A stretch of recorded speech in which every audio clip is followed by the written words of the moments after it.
Senhor, nós contemplamos a sua beleza, Jesus.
chama, ó Pai, que uma vez brilhou, vem limpar, brilhar, resplandecer o meu primeiro amor. Vamos clamar, acende a chama, acende a chama, ó Pai, que uma vez brilhou, limpar, brilhar, resplandecer o meu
Irmãos, nós acabamos de cantar que o Espírito de Deus está aqui, amém? A palavra diz em 2 Coríntios 3 que aonde há o Espírito, aí há liberdade. Então que nós possamos realmente expressar toda a liberdade diante do Espírito Santo de Deus.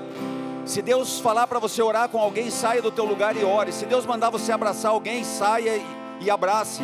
Se Deus mandar você orar em línguas, ore em línguas. Se Deus mandar você profetizar, profetize. Desfrute da liberdade com que Cristo nos libertou, amém?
Corações essa manhã. Quem tem uma ferida nesse coração possa ser curado pelo Espírito do Senhor. Que o Senhor venha com cura de alma nessa manhã, cura de ansiedades, cura de medo, cura de fardos pesados que tem carregado. O Espírito do Senhor está aqui nos livrando de fardos e medos. O Espírito do Senhor é vida e o Senhor está no meio de nós. Vem com sua cura aqui, Espírito Santo. Traz libertação, Jesus, traz quebrantamento. Nos rendemos aos seus pés, nos dobramos diante do Senhor, porque o Senhor é bom e o seu Espírito é vida no nosso meio. O Espírito de Deus está aqui, Ele está aqui, operando em nossos corações. Trazendo sua vida e poder, ministrando sua graça e amor. Os feridos de alma são curados, os cativos e oprimidos livres são. Os enfermos e doentes são sarados. O Espírito de Deus está aqui.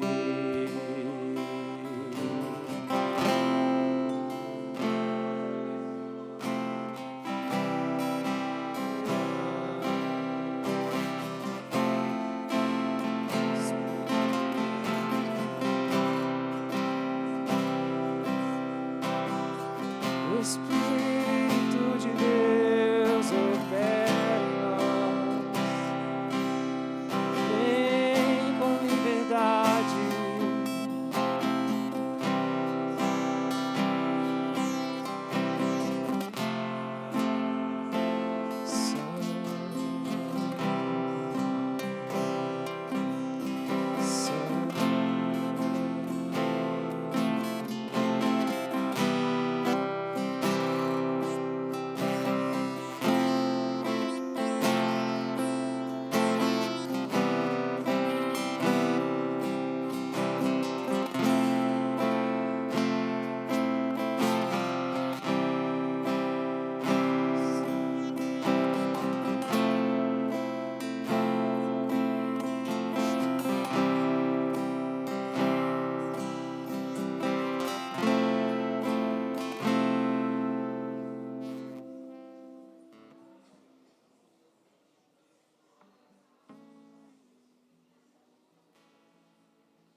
te adorar, Jesus.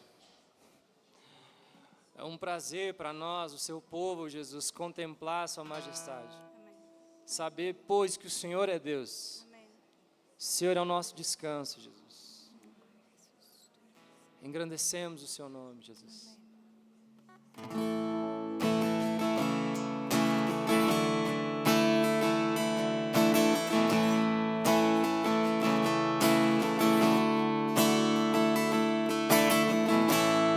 Abriu mão da sua glória, e semelhante a um homem, se esvaziou, servo tornou, e a si mesmo se humilhou,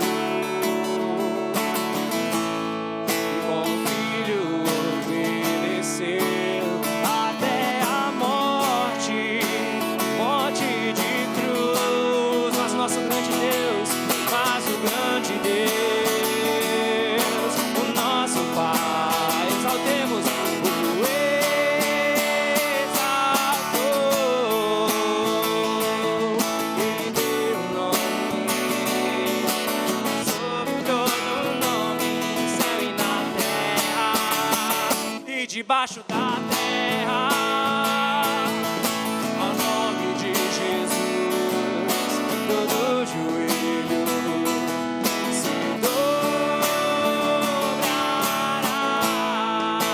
e toda língua confessará que Ele é o Senhor.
Debaixo da terra, ao nome de Jesus, todo joelho se dobrará e toda língua confessará que Ele é o Senhor.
Seu nome é maravilhoso, conselheiro, Deus forte,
sobre todo nome, nome sobre todo nome.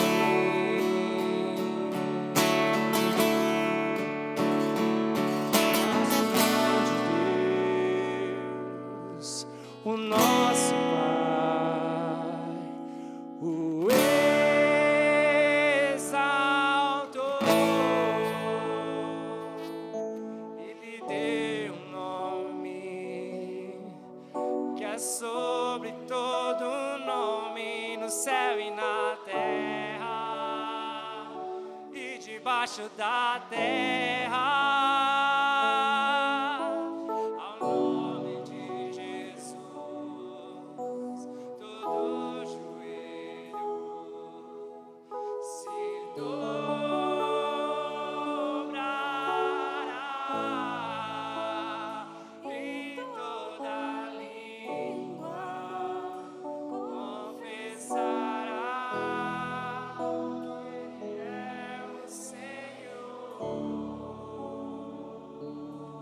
Aleluia, Ele é o Senhor. Jesus,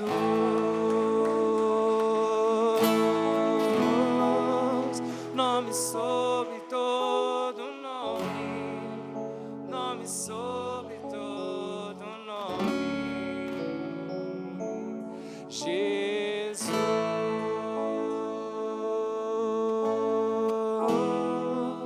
nome sobre todo nome.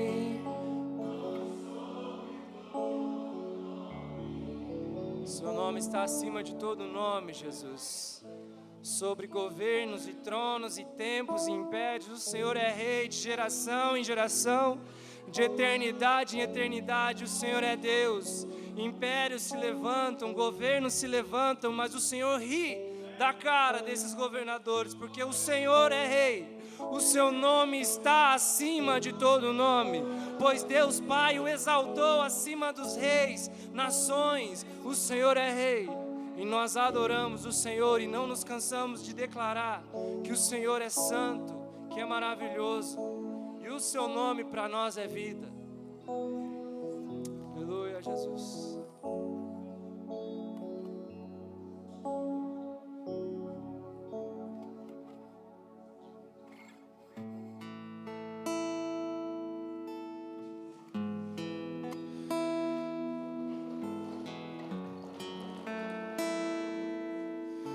Irmãos, a gente queria dedicar esse tempo agora para a gente adorar Jesus, honrar Ele.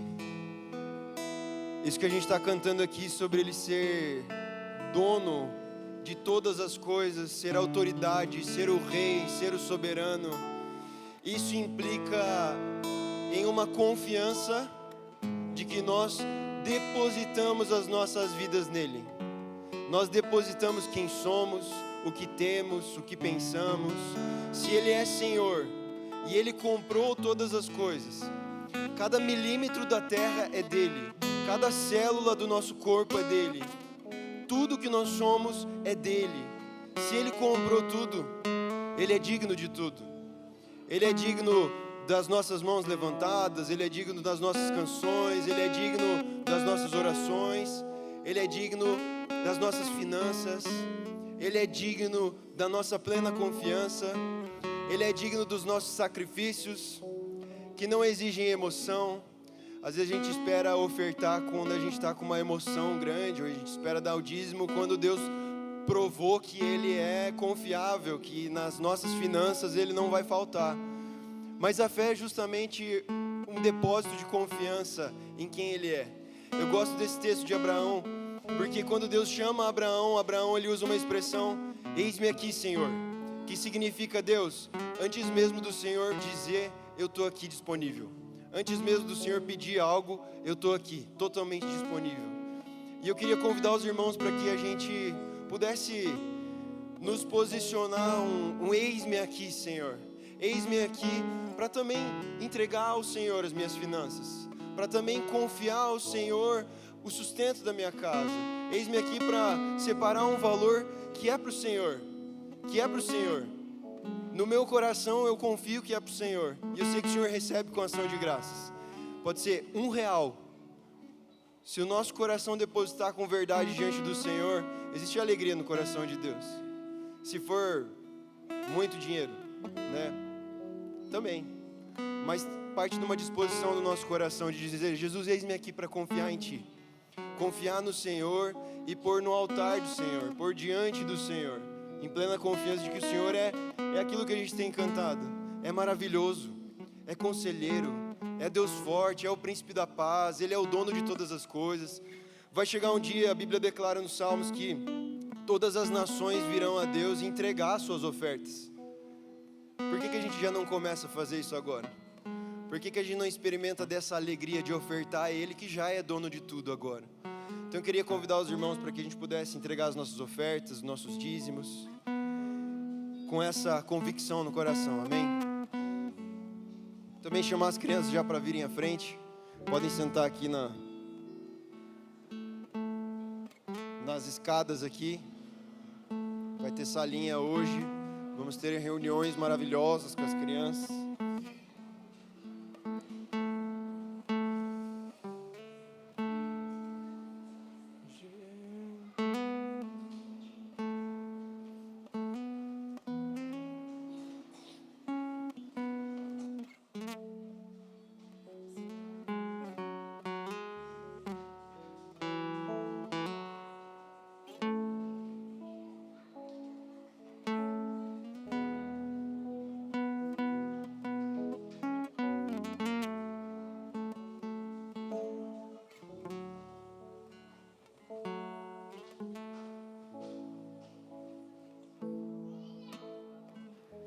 Vamos ficar de pé aí, vamos vir aqui à frente, os pais que quiserem vir, os irmãos que quiserem vir, vamos pôr as mãos sobre as crianças.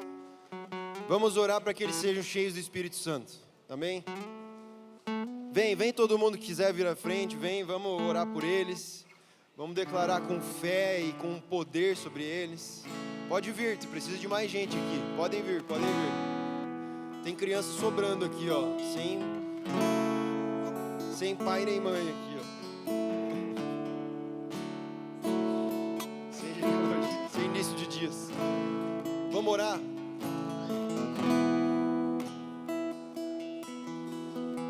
Senhor Jesus, nós clamamos por um derramar do Seu Espírito.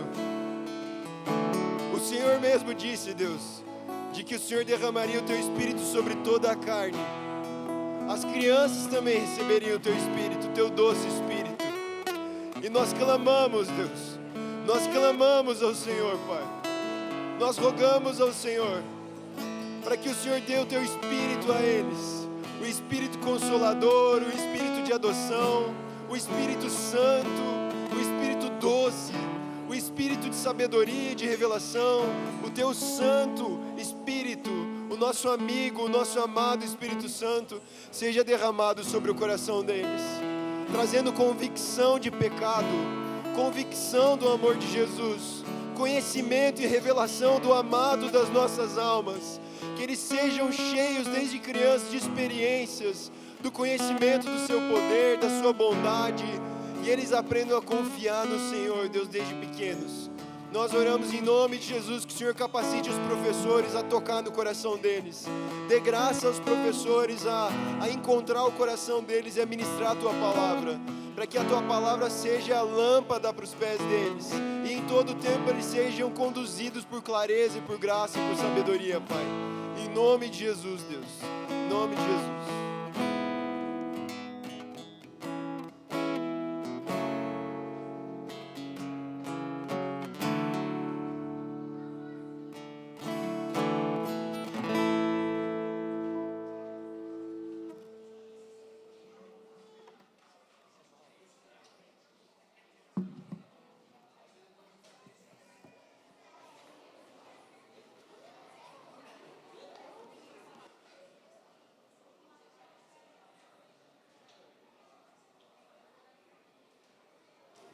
Eu esqueci de dizer, as crianças que querem ir correndo hoje podem ir, tá bom? Pode ir correndo, bem rápido.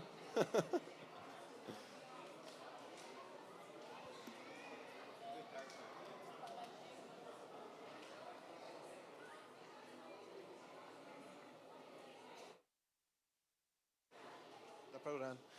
Irmãos, a gente queria também levantar um clamor pela Thalita, do Douglas. Ela está internada e a gente podia orar por ela como igreja agora, para que o Senhor opere cura e restaure, né, a saúde dela. Vamos fazer isso? Vamos orar por ela? Não sei se quiserem levantar, se quiserem deitar no chão, ajoelhar. Levanta suas mãos e ora no seu coração ao Senhor, Deus. Senhor Deus, nós clamamos pela Thalita. Nós nos achegamos ao trono da graça e nós clamamos ao Rei dos Reis, ao Senhor dos Senhores, ao perfeito, aquele que tem todo o poder, para que o Senhor opere, para que o Senhor restaure a saúde dela, Pai, para que o Senhor cure ela por inteiro, Jesus. E ali, Deus, o Senhor visite ela, Deus. Visite ela com a Tua cura e com o Teu poder, Pai. E ela possa experimentar da Tua presença agora, Deus. E experimentando a Tua presença cubra ela, Deus. Cubra ela com o Seu poder, Deus. Em nome de Jesus nós clamamos, Pai, para que seja restaurada por inteiro a saúde dela, Deus. Em nome de Jesus, Pai.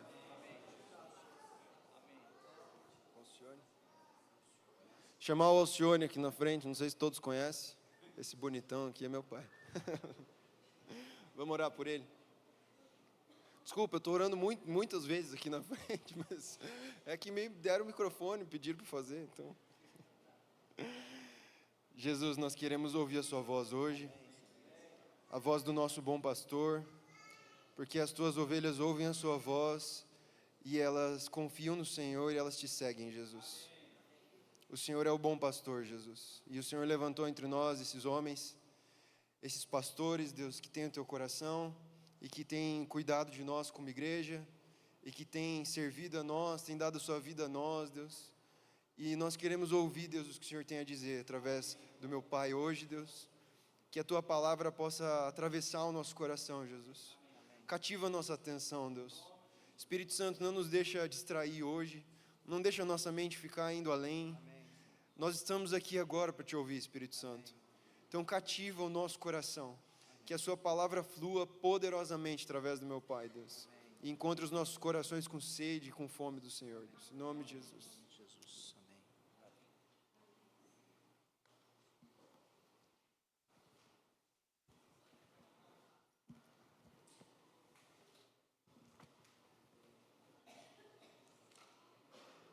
Bom dia, igreja.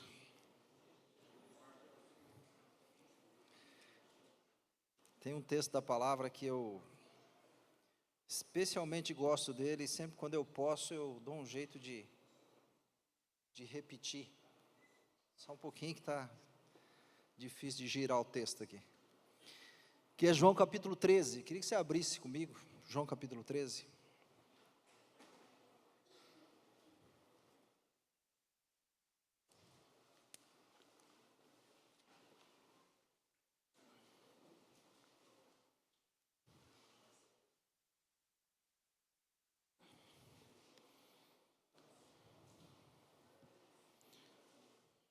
João capítulo 13, amém? Todos abriram?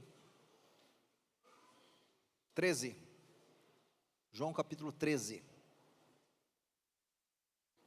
Ora, antes da festa da Páscoa, sabendo Jesus que era chegada a sua hora de passar deste mundo para o Pai, como havia amado os seus que estavam no mundo, amou-os até o fim.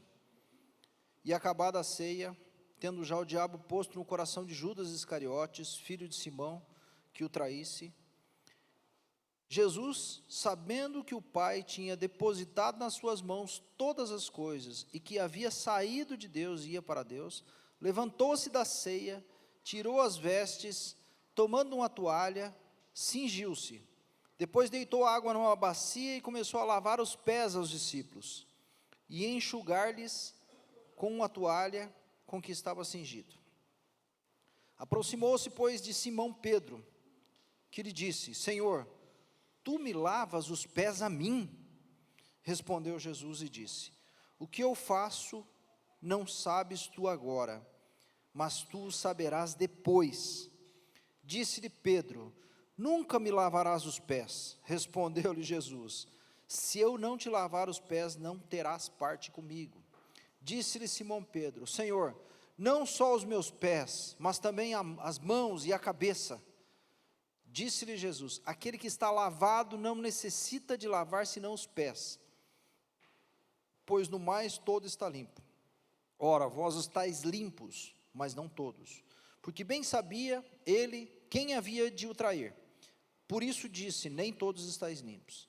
Então, depois que lavou os pés, lhes lavou os pés, e tomou as suas vestes, e se assentou outra vez à mesa, e disse-lhes: entendeis agora o que vos tenho feito? Vós me chamais de mestre e Senhor, e dizeis bem, porque eu sou. Ora, se eu sou o Senhor e mestre, e vos lavei os pés, vós devíeis também lavar os pés uns aos outros. Porque eu vos dei o exemplo, para que, como eu vos fiz, façais vós também. Versículo 17: se sabeis estas coisas, bem-aventurados sois, se as praticardes. Amém? Amém. Senhor, que Teu Espírito fale ao nosso coração, e que o Senhor tenha liberdade de ministrar as nossas vidas. Que os nossos ouvidos estejam atentos, abertos para ouvir aquilo que o Senhor quer falar ao nosso coração, de forma simples, mas de forma que cada um de nós possa compreender. Esse texto, ele volta e meia, ele volta assim ao meu coração, né? E várias coisas Deus já me falou a respeito do que está descrito nesse capítulo 13 como um todo, né? O cenário aqui era um cenário de uma última ceia, né? Lembra aquele quadro, né? Que a gente encontra por aí de vez em quando, que tem o quadro de Jesus com os discípulos sentados a uma mesa, que é tido como a última ceia, né? Vou contar um negócio para vocês que talvez você não sabe, tá? Os discípulos, eles não estavam sentados daquele jeito, de um lado só da mesa, tá? Foi feito daquele jeito para parecer a carinha de cada um deles, né? Que normalmente a gente senta uma parte do grupo de um lado da mesa e outra parte do grupo do outro lado da mesa, tá? Então, não sei se vocês já pensaram nisso, mas às vezes a gente precisa pensar no porquê que as coisas são do jeito que são.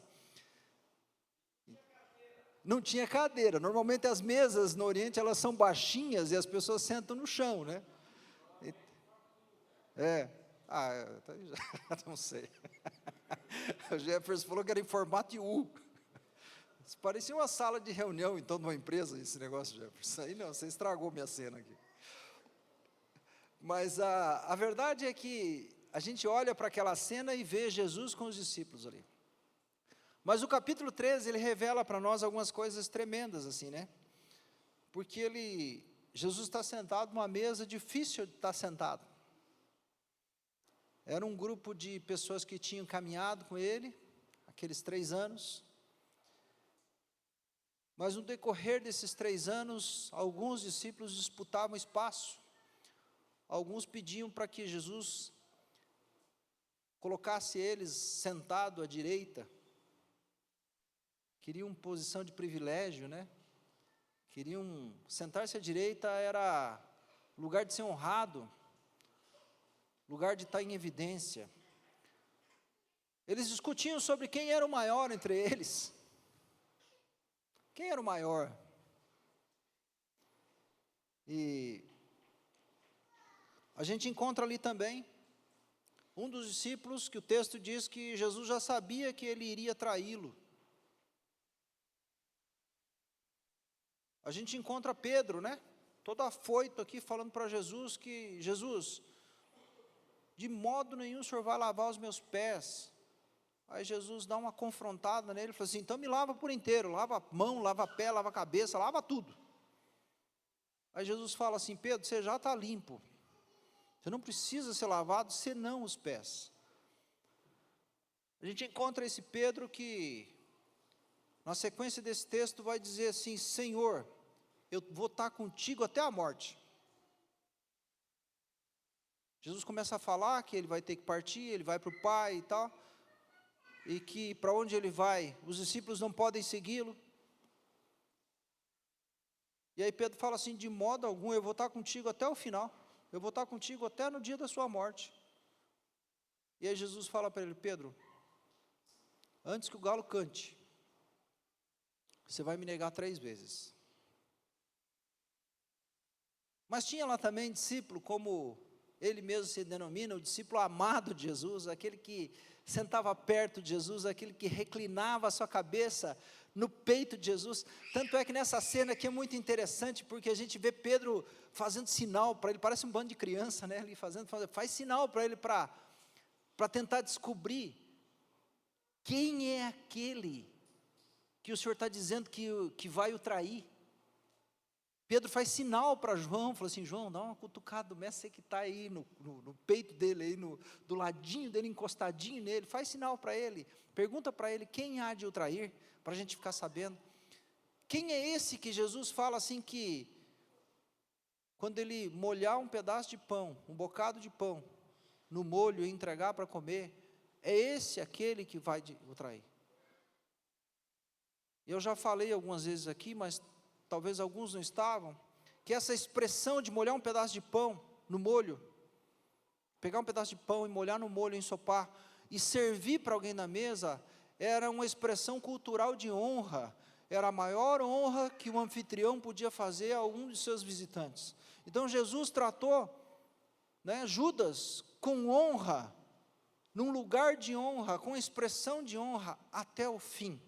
Então, quando o texto fala que, tendo amado os seus que estavam no mundo, amou-os até o fim, a gente vai não só ouvir palavras a respeito de Jesus, mas nós vamos ver as expressões e as atitudes de Jesus, cumprindo isso que está dito aqui, no início do capítulo 13 do livro de João. Jesus, de fato, amou aqueles que estavam com ele, aqueles que estavam no mundo. É muito interessante a expressão aqui, porque talvez nós diríamos a respeito desse texto, que Jesus amou aqueles que estavam com eles, até o fim, mas o texto diz assim: amou os seus que estavam no mundo. E é isso que me chamou a atenção, a respeito desse contexto do capítulo 13. Interessante que o texto diz que Jesus sabia que havia chegado a sua hora, havia chegado a hora dele ir para o Pai. E eu fiquei me perguntando, como é que Jesus sabia? Você já se perguntou? Uma das maneiras da gente ir aprendendo sobre a Bíblia é fazendo perguntas, perguntando por que esse texto está aqui, por que essa palavra está ali. Então eu comecei a me perguntar, como é que Jesus sabia que era chegada a hora? A gente pode falar, ele era Deus, ele sabia todas as coisas. Está bem, mas o fato é que, sabendo todas as coisas, cada festa da Páscoa tinha um significado especial para Jesus. Cada vez que chegava a Páscoa, não era igual acontece com a gente, a gente celebra e fica feliz porque vai deixar de trabalhar uns dias porque é feriado. A gente se alegra porque vai ter ovinho de chocolate para comer, Tem gente que diz que é ovinho de Páscoa, Só que Páscoa não tem nem coelho, E coelho também não bota ovo, então é ovo de chocolate aquilo que a gente come. Também outra revelação para vocês hoje, Então a gente fica feliz por causa do feriado, e por causa do chocolate, por causa daquele momento, mas para Jesus, a Páscoa era um marco na sua vida, porque cada Páscoa apontava para a sua vida e para a sua obra. A gente lembra da Páscoa lá, no Antigo Testamento, onde tinha o cordeiro separado, o cordeiro não podia ter mancha, o cordeiro não podia ter mácula, deveria ser examinado, aquele cordeiro que seria morto, porque na casa onde havia o sangue do cordeiro, passado nos umbrais das portas, não haveria morte naquela família, pois o cordeiro morreria em favor dos filhos. Você lembra que a última praga era a morte dos primogênitos? Então, quando o anjo da morte passa por cima das casas onde tem o sangue aspergido do cordeiro, a morte não entrava. Porque aquele cordeiro que aspergiu o seu sangue é Cristo. E quando o sangue de Jesus está sobre a nossa casa, nesse sangue há salvação, nesse sangue há vida, há cuidado, há proteção. Então um cordeiro morreria em favor dos filhos. Quantos são pais aqui? Levanta a mão quem é pai aqui dentro. Pouco menos que a metade, talvez, até o Israel, lá no fundão. Mas quem é filho? Todos. Todos nós somos filhos. Então, quando a palavra diz que aquele cordeiro morreria em favor dos filhos, ele morreu por cada um de nós. As ervas amargas que acompanhavam a celebração da Páscoa simbolizavam o sofrimento do povo de Deus no Egito, o sofrimento da escravidão.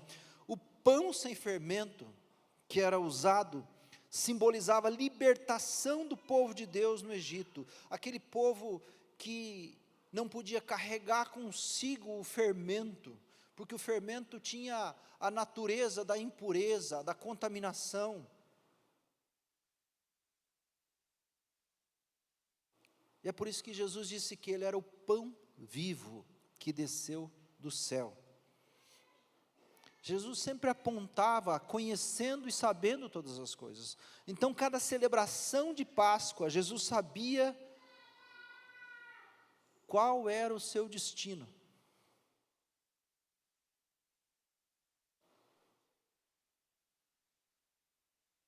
Jesus sabia exatamente quem ele era, ele tinha clareza a respeito da identidade dele. Jesus sabia qual a vontade do Pai para ele, qual era a sua missão. E o que ele estava destinado a fazer. Vocês lembram que Jesus recebeu a identidade do Pai, esse é meu filho amado e nele eu tenho todo o meu prazer. Vocês lembram quando ele foi batizado? Repousou, é interessante que a palavra assim fala, repousou sobre ele, o Espírito Santo sobre, como pomba. E foi visto, e o céu se abriu naquela hora, e uma voz do céu foi ouvida, dizendo, esse é meu filho amado, nele eu tenho todo o meu prazer.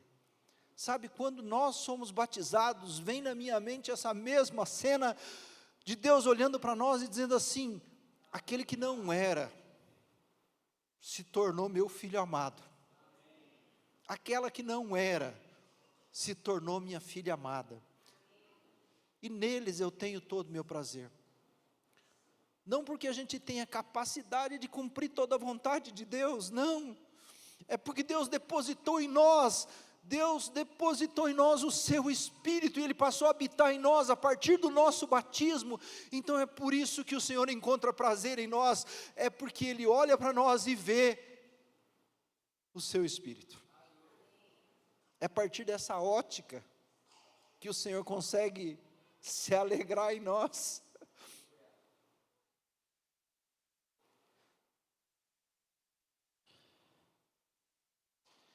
Jesus tinha clareza da sua identidade, sabia a vontade do Pai para ele, sua missão, seu destino.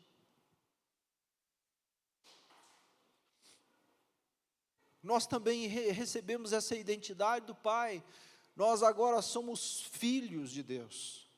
Nós éramos por natureza filhos da ira, filhos da desobediência, criaturas separados das alianças de Israel, da promessa, mas agora o Senhor nos fez família com Ele, o Senhor nos adotou por meio de Jesus. Isso é uma verdade que não pode sair do nosso coração.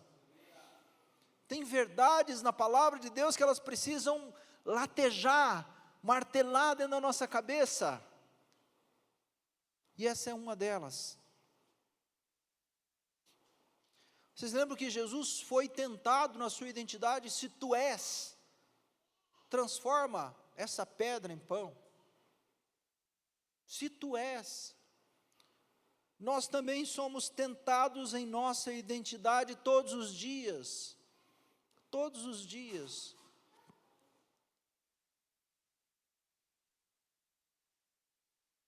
somos tentados para tentar nos ludibriar, nos enganar, para que a gente ache que não é filho.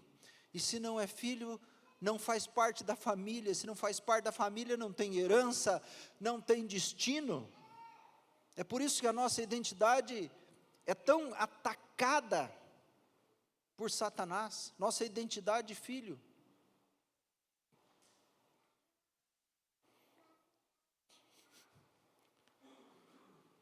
Nós também precisamos trazer para a nossa vida a ceia do Senhor, como um marco para as nossas vidas. A ceia, ela nos identifica com Cristo. Sabe, tem algumas coisas na cultura da igreja, vou chamar assim, que são preciosas demais.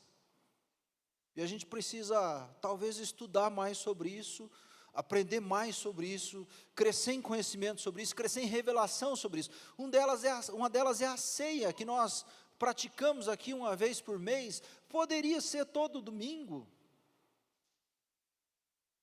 mas eu não sei se a gente não precisa crescer em conhecimento ainda mais, para valorizar esse momento da nossa ceia, porque a palavra diz assim, que o estrangeiro não podia participar, ele precisava ser circuncidado, que tem a mesma característica, natureza do nosso batismo, ser inserido na família de Israel, para poder ser participante da ceia. Na Páscoa era assim, na celebração era assim. A ceia, ela nos identifica com Cristo, na pessoa da morte, da ressurreição e da vinda do Senhor. Outro ponto fundamental, não vou falar sobre isso, só quero citar esses 3 pontos. A ceia, sabe que só era permitido faltar aquela celebração da Páscoa se a pessoa estivesse viajando. Senão era passível de condenação quem faltasse na celebração da Páscoa. Percebe a seriedade? Porque é alguém que, estando ali, decide voluntariamente não se identificar com Cristo. Outro dia a gente fala mais sobre isso, só esse apêndicezinho. Outra coisa é a oferta e dízimo. A oferta e dízimo fala de um culto a Deus. Não existe culto sem entrega, não existe culto sem sacrifício. Gente, sinceramente, não é porque a nossa igreja precisa do dinheiro de vocês, os pastores precisam do dinheiro, é porque a gente compreendeu que não existe culto sem adoração, e adoração é entrega, adoração é sacrifício. Quando a gente tiver revelação que a parte das ofertas talvez seja o principal momento do nosso culto, às vezes a gente acha que é a palavra, a gente acha que é o louvor, mas é a oferta. A oferta nos identifica com um compromisso com a igreja, com o corpo. E a terceira parte fundamental para a gente aprender é o batismo. Essas 3 coisas são fundamentais na vida da igreja. Se a gente tiver revelação do que acontece naquele dia, se a gente não tratar com banalidade, a gente vai ficar ansioso. Que dia que tem batismo? Eu quero participar, porque eu quero celebrar aquele momento onde eu renovo a esperança de que há salvação na terra, de que o mundo não está entregue a Satanás, porque o Senhor está salvando, Ele continua salvando, Ele veio para salvar, Ele continua salvando e Ele vai nos salvar.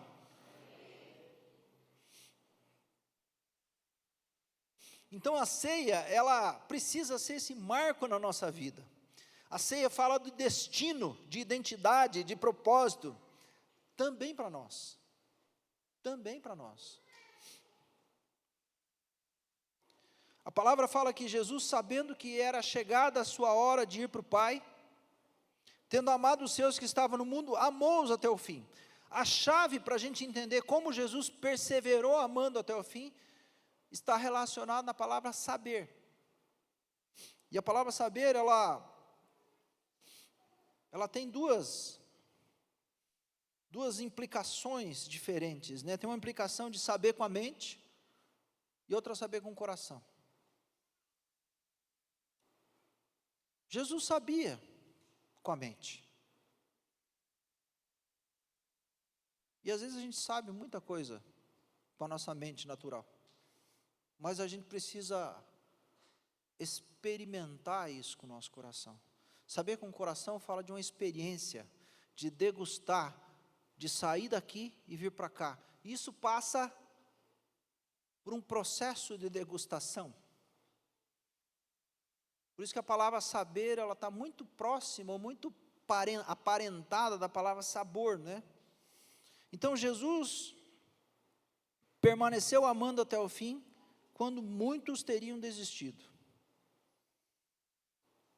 O texto fala sobre esse saber como um ato contínuo, né?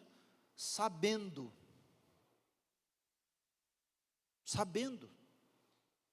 Um ato contínuo. Não foi um saber só daquele momento. Não foi só naquele momento que o pai o revelou e falou assim: Jesus, meu filho, chegou a tua hora. Chegou a tua hora. Não foi. Foi um ato contínuo de sabendo que era chegada a sua hora. Ou seja, cada celebração, desde o dia que ele nasceu, cada ceia, cada Páscoa, ele lembrava que teria um cordeiro, que teria que ser separado, que não poderia ter mancha, que não poderia ter pecado, que seria sacrificado em favor dos filhos.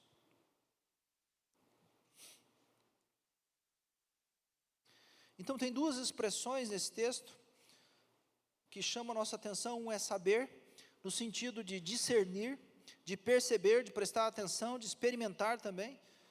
E outro texto que fala de um ato contínuo aqui, né, o sabendo. E outro texto que fala do ato contínuo é até o fim. Porque ele sabia, ele perseverou, permaneceu, insistiu, continuou. Então essas duas expressões, elas revelam Jesus, como ele é apresentado nos evangelhos, né? Ele é apresentado como a pessoa de Jesus,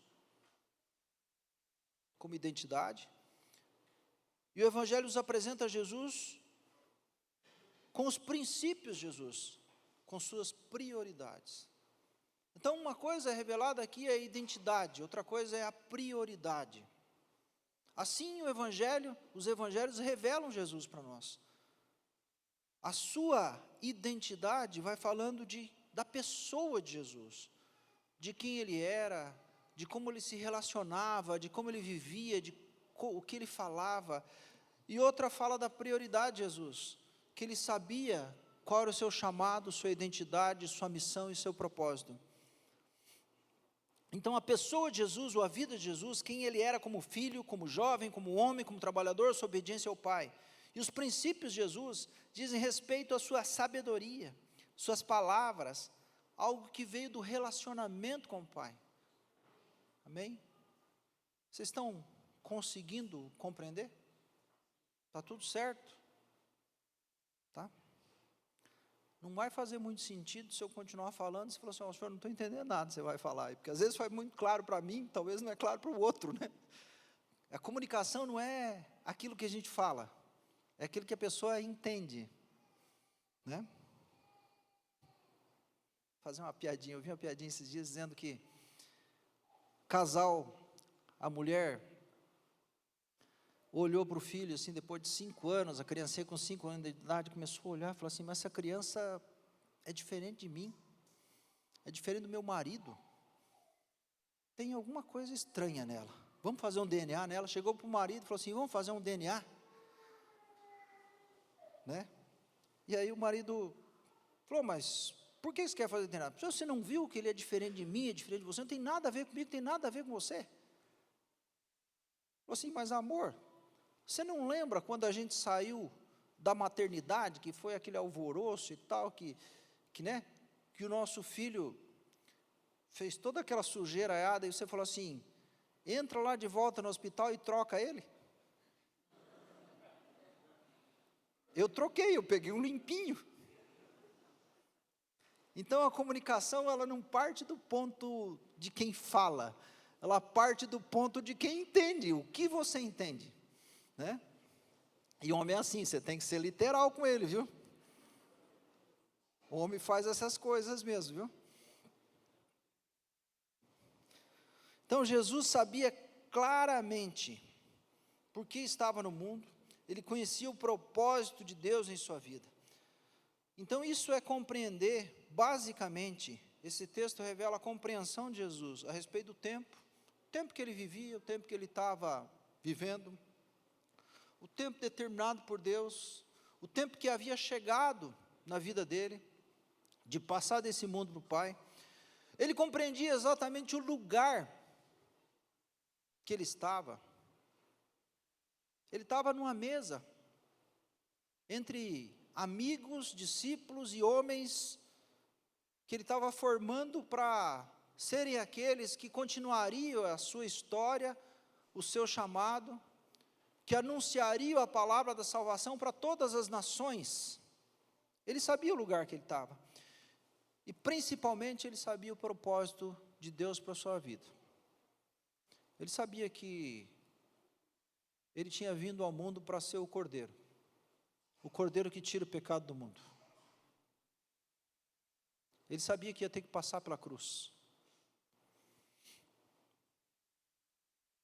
Então, tendo amado os seus que estavam no mundo, amou-os até o fim. Essa clareza de entender tempo, lugar e propósito, ela nos ajuda a perseverar naquilo para o qual nós somos chamados. Ela nos ajuda a ter foco, né? Há um tempo atrás o Jamê pediu para a gente ler, os pastores lerem um livro chamado Igreja Simples. O resumo do livro eu falo para vocês aqui em uma frase só, que é entender que a igreja precisa ter clareza, alinhamento, movimento e foco. Sem clareza você não consegue alinhar nada, você não consegue se movimentar direito e não vai ter foco. Parece muito simples ser uma igreja simples, ou ser uma família simples, ou ser uma empresa simples. Esse conceito se aplica em qualquer coisa, uma vida simples.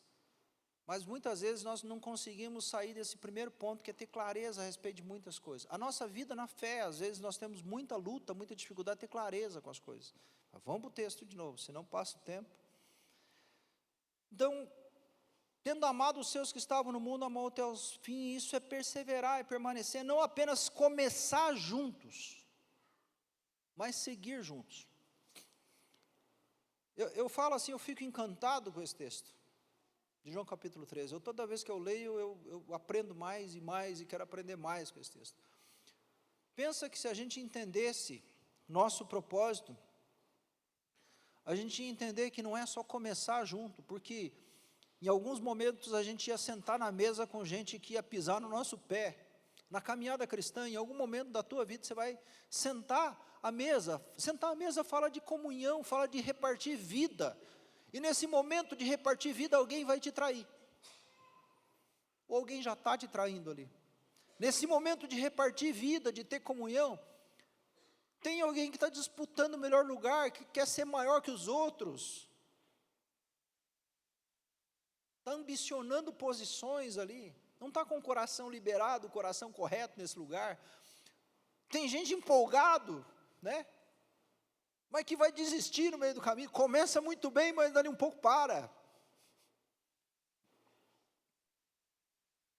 Gente em quem nós vamos investir coração, investir tempo, dedicar nossa vida, correndo o risco de nos trair, de nos decepcionar, de se afastar de nós, de desistir no meio do caminho. Então Jesus ensina aqui que ele perseverou até o fim, não é apenas começar junto, mas é seguir junto. Você está disposto a seguir junto? Vou perguntar de novo. Nós já começamos uma jornada. A palavra diz que nós temos uma corrida que nos foi proposta, uma carreira, né? Um combate que nos foi proposto. Você está disposto a permanecer junto, a seguir junto até o fim? Amém. Amém. Porque a palavra fala assim, não é só combater o bom combate, não é só correr a carreira, é guardar a fé. É guardar a fé. Então não é só começar, mas é permanecer. a perseverança determina onde a gente vai chegar.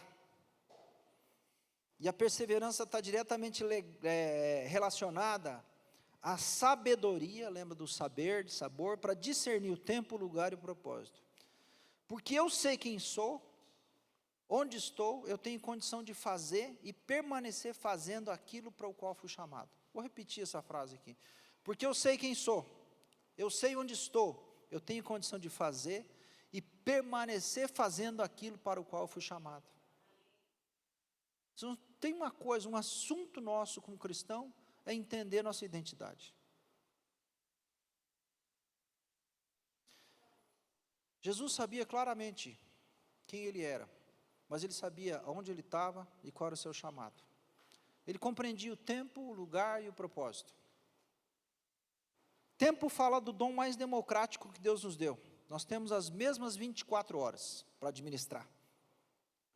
Mas também trata de administração, de como gastamos nosso tempo ou investimos, de como usamos os nossos dias. Fala de percepção, de responsabilidade, fala de compromisso. Tempo fala de administração, de compromisso, de responsabilidade. Hoje a gente gasta muito tempo com distrações ou entretenimento. Distrações são a divisão de trações. São duas trações puxando cada uma para um lado. A gente gasta muita energia distraído. Jesus tinha foco. Jesus tinha clareza a respeito de quanto tempo de vida ele tinha. E porque ele tinha clareza, todas as coisas em sua vida estavam alinhadas. Jesus se movia baseado na clareza que tinha a seu respeito, do seu chamado e o tempo em que estava vivendo. Então a gente falou sobre tempo, eu quero falar sobre lugar. Lugar diz respeito ao ambiente onde nós estamos. Sabe, perceber o ambiente onde a gente está em qualquer situação da vida é extremamente importante. É extremamente importante. Porque sabendo o ambiente que você está, você pode falar de acordo com como as pessoas conseguem ouvir naquele ambiente. Você pode chamar para você a atenção das pessoas, porque você entendeu o contexto que elas vivem, né? Vamos pensar que nós temos o show rural aqui em Cascavel. O show rural fala sobre o quê? Agro, né? Agro. Você vai lá no show rural e vai começar a falar sobre educação. Numa sala cheia de agricultor. Talvez 2, 3 fiquem, mas eles foram lá para ouvir sobre agro. O assunto deles é o agro. Então, entender o lugar é extremamente importante. Então, Jesus facilita, né, para saber como se comportar, como agir, como proceder nesse lugar. Jesus sabia onde estava, por isso percebia o lugar, olhava, examinava o ambiente onde estava, via as pessoas, as necessidades das pessoas, ele via o coração das pessoas. Ele não só estava no lugar, não só passava por um lugar, ele estava naquele lugar. Estar aqui no sentido de buscar compreender ou perceber a realidade daquele local. Você já percebeu gente assim que vê, a pessoa passa, tem um copo de água no meio do salão assim, o que vai acontecer se a gente colocar um copo de água no meio desse corredor aqui e deixar ele com, sei lá, com 300 pessoas aqui, andando para lá e para cá, o que vocês acham que vai acontecer? Em algum momento alguém vai tropeçar nesse copo, vai pisar nesse copo, vai esparramar aquela água, vai virar uma sujeira ou lambança, não vai? Só que tem gente que passa por ali, vê aquele copo, não percebe, vai embora. Aí passa outro, não percebe, vai embora. Até que alguém olha e fala assim, opa, tem um copo ali no meio do corredor, preciso tirar esse copo daqui, tem alguma razão de estar esse copo aqui? Não, não tem. Então assim, alguém esqueceu aqui, uma criança largou aqui, então vamos tirar o copo, senão alguém vai pisar, vai escorregar, vai cair, vai se machucar, ou no mínimo vai molhar e vai sujar. Então vocês conseguem perceber que às vezes a gente está no lugar, mas não consegue discernir o lugar que a gente está? Você não consegue discernir o lugar. Então, ter revelação de lugar é extremamente importante para você também perceber o coração das pessoas. Às vezes você, dentro de uma reunião de culto, se você entender o que você está fazendo aqui, você vai começar a perceber as pessoas, e daqui um pouco o próprio Espírito Santo vai mover você para algum lugar, para alguém, e você vai começar a olhar para uma pessoa, e o Espírito Santo vai começar a falar com você, e falar assim, essa pessoa está triste, eu vou lá orar com ela. E Jesus percebia tanto o ambiente natural, quanto o ambiente espiritual.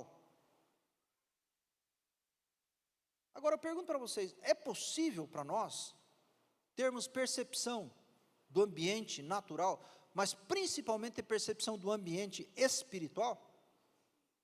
É, né? Porque nós temos o Espírito de Deus. O problema nosso é distração. Então a gente não percebe. A gente não percebe com quem se relaciona. Às vezes a gente não é intencional nem na conversa que a gente tem, a gente fica falando sobre futilidade, e às vezes aquela pessoa ali tem uma história de vida que está clamando pela sua ajuda. E propósito? Propósito fala de razão, de finalidade, de objetivo, de desígnio, aquilo que se busca alcançar. Por conhecer o propósito, Jesus se relacionava com as pessoas ao seu redor, agindo com objetivo.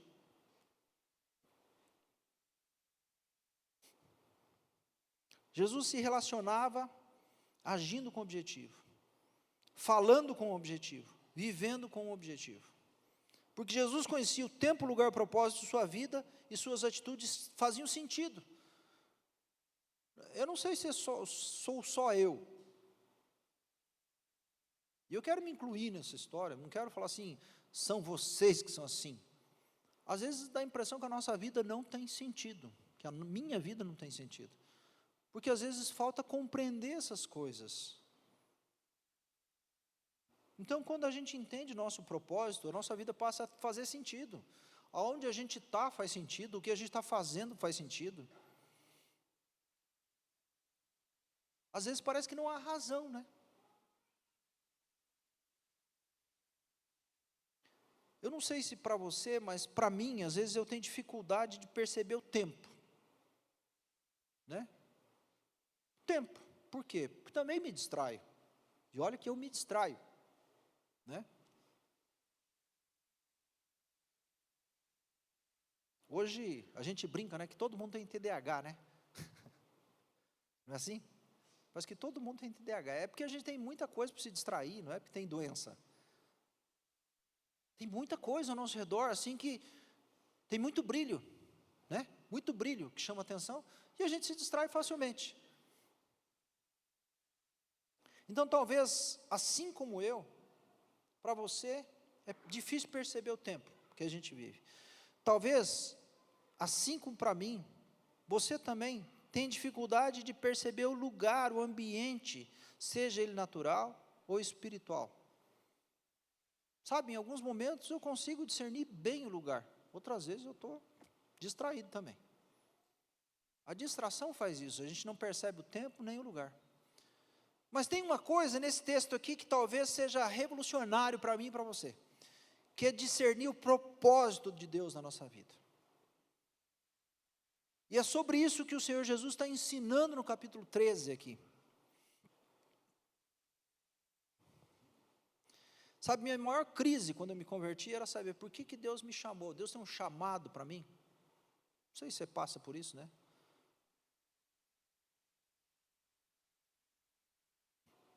Descobri minha função na igreja, né?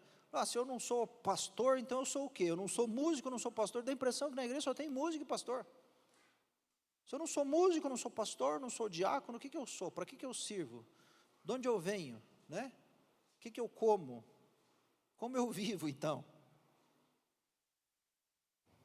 Mas conforme a gente vai crescendo na palavra, em maturidade, muita coisa vai clareando. Vai ficando mais claro o nosso chamado, o propósito do Senhor na nossa vida. Então hoje eu quero trazer algo para ajudar, ou te ajudar a desenvolver seu chamado e descobrir teu propósito aqui de maneira muito simples nesse texto.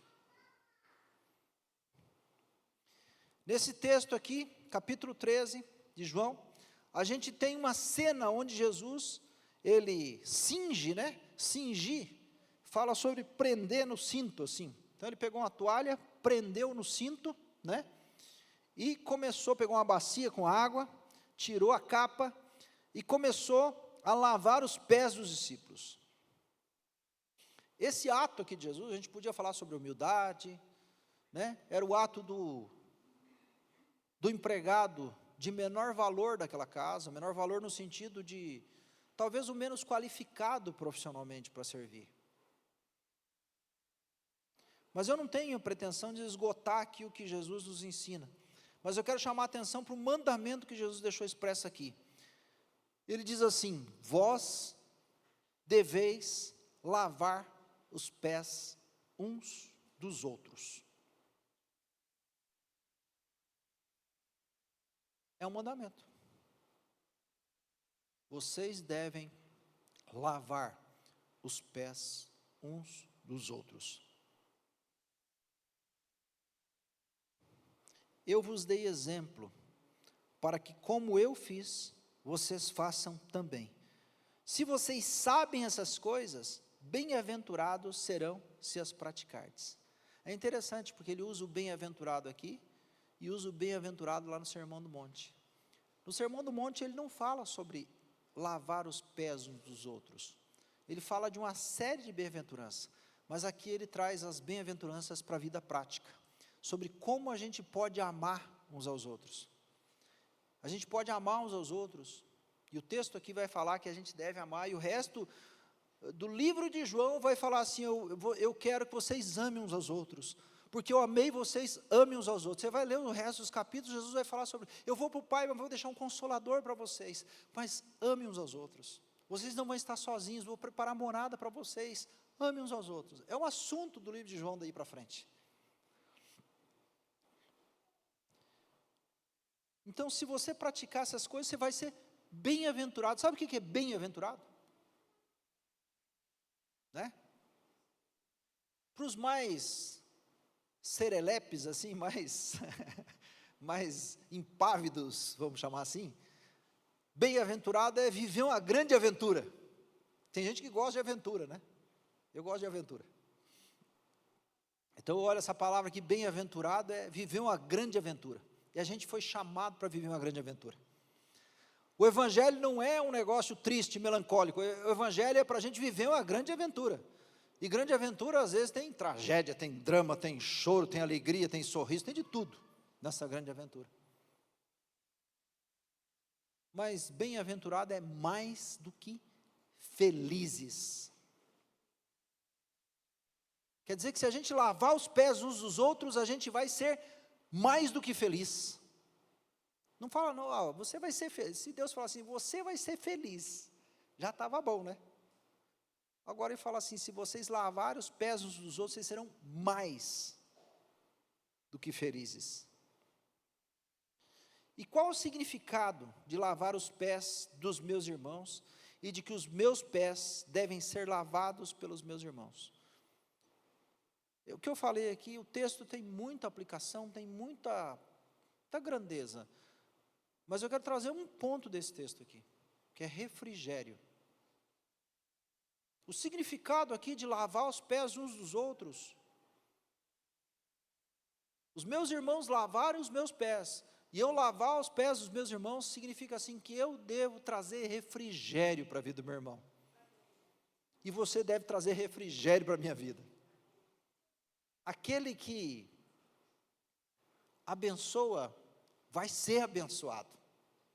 Mas a gente deve se preocupar em praticar isso.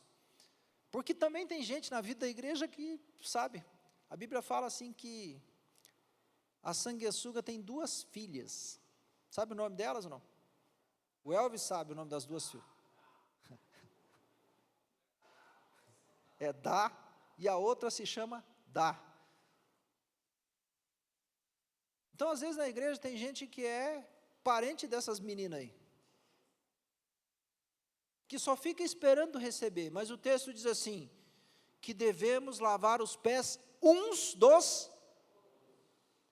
foi muito fraco, uns dos, então vocês estão espertos. Quando a gente olha para a mesa, aqui a gente vê uma mesa difícil que eu falei para vocês, né? As adversidades e o ambiente não interferiram na clareza que Jesus tinha sobre o tempo, o lugar e o propósito dele. Jesus nos ensina algo muito precioso, e precioso para o nosso Senhor, que a gente deve aprender a ministrar na vida uns dos outros, que é refrigério. Isso era precioso para Jesus. Esse ensino de Jesus foi momentos antes dele ser preso, para ser crucificado, gente. Um pouco de tempo antes de ser preso para morrer naquela cruz, ele fala assim, eu quero ensinar algo muito importante para vocês. Vocês devem amar uns aos outros. De que maneira? Lavando os pés uns dos outros. O que significa isso, Jesus? Sendo refrigério um na vida do outro.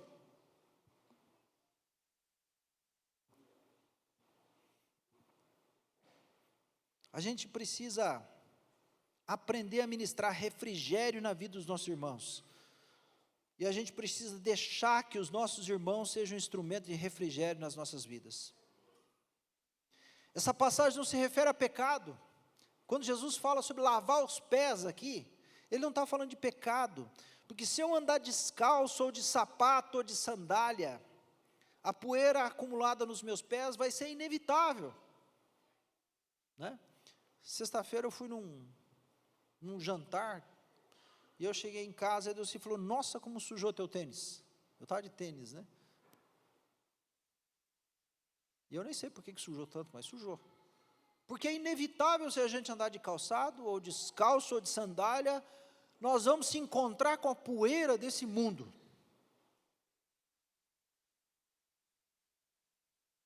Mas se eu cair, e por ter caído, rolar na poeira, de modo que a poeira grude no meu corpo e na minha roupa, isso não é inevitável. Isso é voluntário, isso é totalmente errado. Eu posso ir para qualquer lugar, mas não é necessário eu rolar na poeira para chegar lá.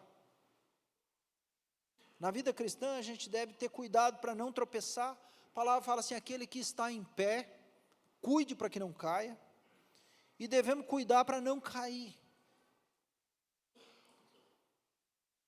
Porque isso é uma tragédia. Isso pode acontecer, mas é a tragédia, não é a regra.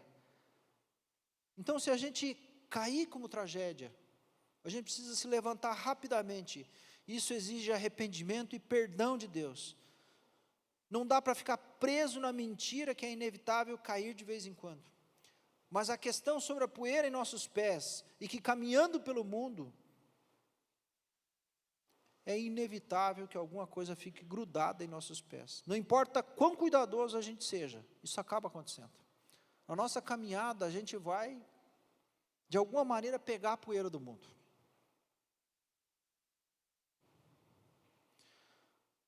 Se a gente não tiver contato nenhum com a terra, nada vai acontecer. Mas para isso acontecer, a gente precisava ser carregado. Agora, se a gente tocar o chão, certamente a gente vai ter contato com a poeira desse mundo. Interessante que tem uma passagem, né? Quando Maria, com as lágrimas, ela lava os pés de Jesus, e com os seus cabelos ela seca os pés de Jesus. Jesus repreende o anfitrião dessa casa, que era Simão, e diz assim, Simão, você viu essa mulher? Eu entrei na tua casa e você não me deu água para os pés. Essa, porém, regou os meus pés com lágrimas e os enxugou com os seus cabelos. Veja como esse assunto para Jesus era importante. Ele não estava preocupado que alguém lavasse os seus pés, literalmente, mas ele estava ensinando coisas aqui para Simão. Assim como está ensinando para nós hoje.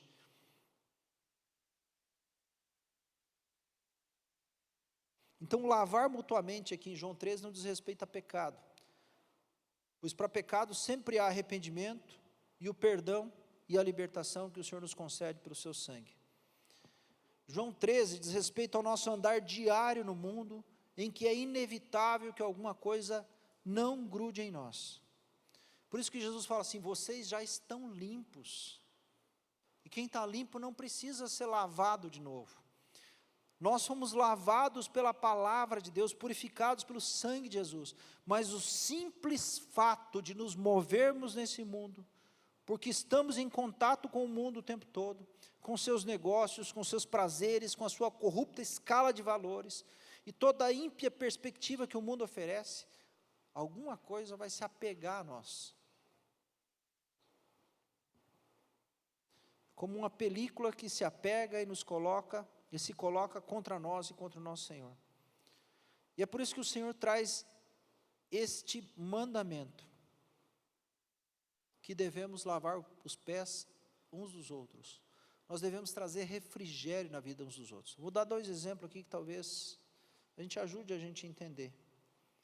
Quando a gente entra aqui na reunião de culto, a gente acorda cedo, né? Uns demoram mais para acordar, outros demoram menos. E é interessante que o culto de manhã, ele é mais produtivo para a nossa mente. Não sei se você já percebeu que a gente consegue aprender mais, a gente consegue ouvir melhor, a gente consegue ler e entender o que está lendo de manhã. Sabe por quê? Porque no final do dia, a nossa mente já foi empoeirada, vamos dizer assim, com muita coisa. Eu não sei se você é como eu,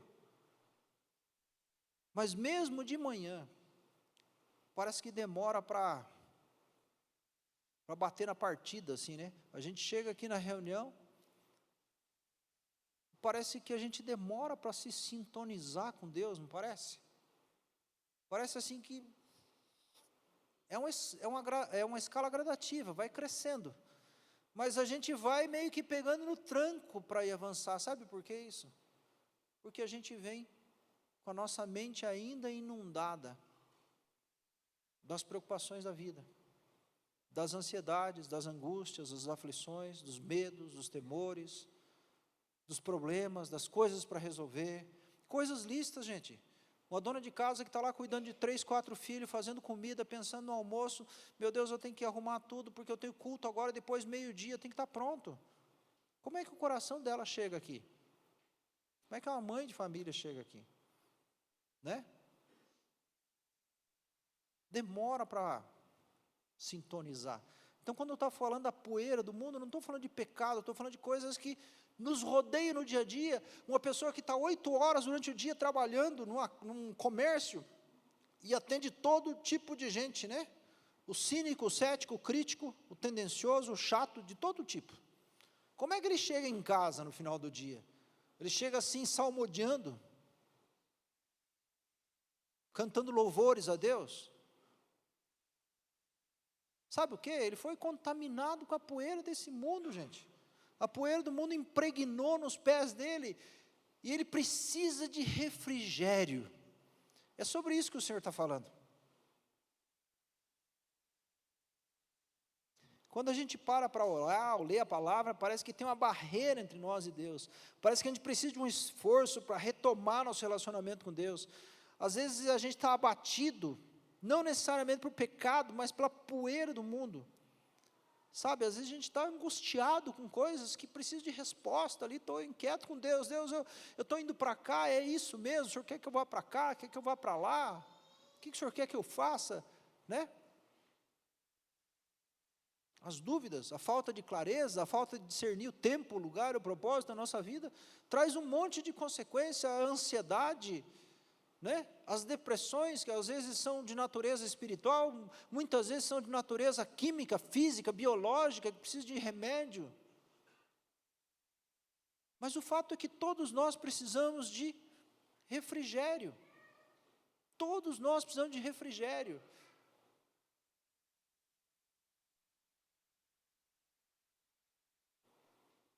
Sabe, tem muita gente que precisa de salvação. Mas eu digo assim que todas as pessoas precisam de refrigério.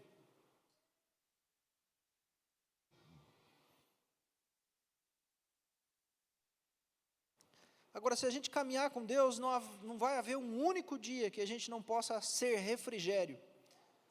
Isso se a gente desejar ser assim. A gente pode ser instrumento, ministro de refrigério na vida das pessoas. E esse talvez seja o maior e mais simples, mais prático, mais fácil ministério que está à nossa disposição. Ser refrigério na vida uns dos outros. Lavar os pés uns dos outros. Ajudar a tirar a poeira que o mundo impregnou na vida das pessoas. Às vezes um aperto de mão, às vezes um abraço, uma palavra de encorajamento, às vezes um sorriso. Se a gente estiver caminhando com o Senhor, e não há nenhuma barreira entre nós e Ele, a gente vai até perceber que a gente está sendo usado por Ele como instrumento de refrigério. Às vezes a gente vai precisar buscar a Deus e pedir graça de Deus, ajuda de Deus, para ser refrigério na vida das pessoas. Mas isso precisa ser intencional e ter claro na nossa vida que o Senhor nos chamou para um propósito.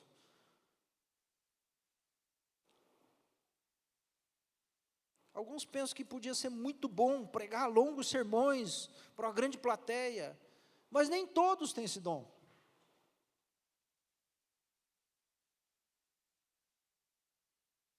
Eu queria saber tocar alguma coisa, eu não sei nem bater palma.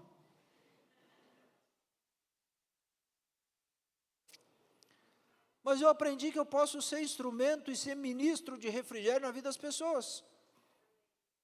E o Senhor fala assim, se você aprender e praticar isso, sabe o que você vai ser? Mais do que feliz. Então trazer refrigério para a vida de um irmão é um chamado de Deus para todos nós. Lavar os pés dos discípulos foi a forma que Jesus deixou para expressar seu amor por aqueles que estavam no mundo. Então Jesus pôs-se a mostrar aos seus discípulos o que é ministério. Não é pregar de púlpito, mas é servir aos outros com a bacia e com a toalha. E sempre vai haver necessidade de trazer arrependimento aos fracos e que já caíram. Mas a grande maioria do mundo hoje precisa de refrigério. Eu não sei como é que isso afeta você. Mas não há maior poder manifesto. Não há maior poder manifesto na vida de um ser humano do que quando você recebe do Senhor o refrigério dele. Sabe? Aquele momento que você está ansioso, angustiado, aflito, abatido, cansado, e às vezes você fala assim, Senhor, eu não posso. E de repente do nada vem aquele bálsamo do Senhor sobre tua vida assim, e é como um rio que corre sobre você, e parece que limpa tudo aquilo. E vem uma paz que excede o entendimento, isso é o refrigério do Senhor. Estou terminando já, gente. Eu só quero mostrar um momento que talvez Jesus, quando ele falou para Pedro, Pedro, o que eu estou falando para você, o que eu estou fazendo agora, você ainda não entende, mas vai chegar um momento que você vai entender. Quando Pedro saiu daquela mesa, Jesus foi preso, Pedro negou Jesus, vocês já conhecem a história. Jesus é crucificado, Jesus ressuscita, aparece para alguns discípulos, mas na terceira aparição de Jesus, ele está lá na praia, no mar da Galileia, mar de Tiberíades, né? Mar da Galileia e mar de Tiberíades é o mesmo. Lago de Genezaré, mesma coisa. E ele está ali, sentado na areia, com a fogueira acesa, assando peixe. E de repente os discípulos estão lá pescando e não pegam nada. E aí Jesus fala assim, lança a rede para a direita. E a Bíblia fala assim que as redes não se rompem. eles enchem aquela rede de peixes e a rede não se rompe. E aí João fala para Pedro, assim, é o Senhor que está lá. Pedro imediatamente veste a roupa, porque aparentemente ele estava nu, não dá para saber se ele estava de sunga, de tanga, do que era. Mas ele veste uma roupa, mergulha no mar e vai até Jesus.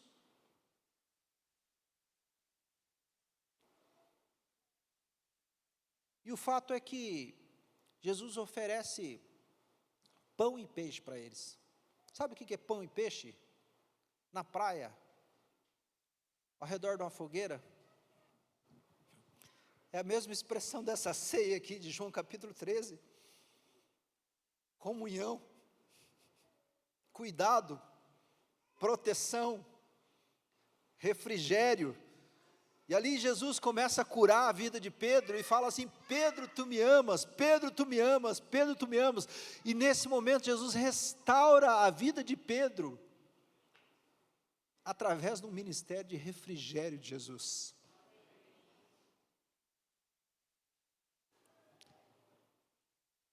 Quantas pessoas você conhece que talvez estejam assim como Pedro? Desistiram, falam assim: para mim acabou, eu vou pescar, eu vou voltar a fazer o que eu fazia antes. E aí Jesus restaura não só a vida de Pedro, restaura o ministério, fala assim: Pedro, eu te chamei para ser pescador de homens. Lembra aquela primeira pesca maravilhosa lá? Lá, as redes queriam se romper, estavam se rompendo, o barco estava quase afundando, mas aqui, as redes não se rompem, e o barco não afunda. Aqui tem Jesus esperando, na praia. E Jesus está me esperando. Jesus está te esperando. Com pão e com peixe. Com comunhão e com vida. Jesus está te esperando e está me esperando com refrigério. Sabe como é que Jesus faz hoje? Lavando os pés uns dos outros. Ele usa a minha vida e usa a tua vida.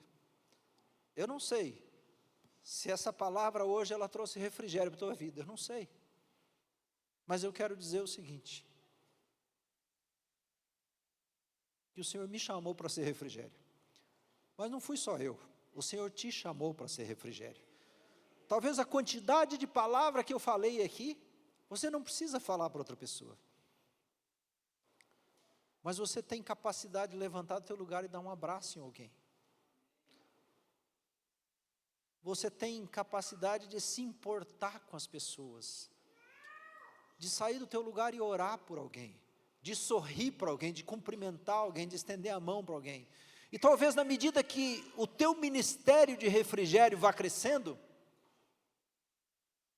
Deus te dê palavra de conhecimento, Deus te dê palavra profética, Deus use você com os dons, na medida que o teu ministério de refrigério vá crescendo. Agora a pergunta que eu te faço hoje, você quer?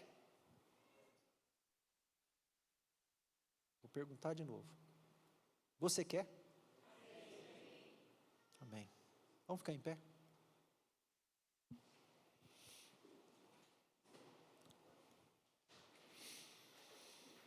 Queria que você colocasse a mão no seu coração assim, bem forte assim. Senhor, eu peço ao Senhor que meu coração nunca mais seja o mesmo a partir de hoje. Peço ao Senhor que o Senhor aqueça meu coração de tal maneira que as palavras da minha boca não sejam mais vazias ou inúteis, mas sejam fogo e vida.